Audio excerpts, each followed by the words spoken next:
एक बार की बात है। समंदर में एक बड़ा जहाज तूफान की वजह से डूब जाता है। उसमें बैठे सारे पैसेंजर डूब जाते हैं सिवाय एक लड़की के। वह जैसे तैसे तैरते हुए एक बैरन टापू तक पहुंच जाती है। वह उस टापू पर बिल्कुल अकेली थी। वह आसमान की ओर देखकर भगवान से प्रार्थना करती है कि भगवान मुझे इस मुसीबत से बचाओ। और समुद्र की ओर देखकर बेसब्री से कोई उसे बचाने आएगा उस आश में बैठी थी। लेकिन सुबह से शाम हो गई, कोई उसे बचाने नहीं आया। वह रोज भगवान से प्रार्थना करती, लेकिन ऐसे ही दिन बीते गए और उसने आश छोड़ दी कि कोई उसे बचाने आएगा। उसने जंगल से लकड़ी और पत्तों की मदद से खुद के लिए एक छोटा सा झोपड़ा बनाया। जब प्यास लगती तो नारियल का पानी पी लेती थी और जब भूख लगती थी तो वह जंगल से फल और समंदर से मछली पकड़कर उसे आग पर पकाकर खा लेती थी।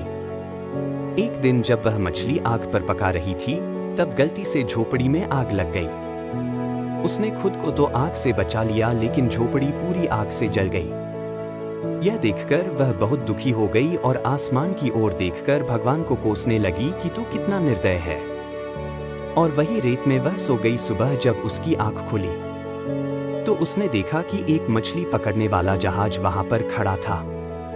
वह जल्दी से उस जहाज पर चढ़ गई और उसने जहाज के कप्तान से उसने पूछा कि आपको कैसे पता चला कि मैं यहाँ इस टापू पर हूँ।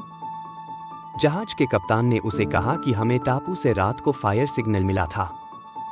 तब उसने सोचा कि झोपड़ी में तो गलती से आग लग गई थी और इसके लिए उसने भगवान को कोसा भी था। इस बात से हमें यह सीख मिलती है, जो होता है अच्छे के लिए होता है।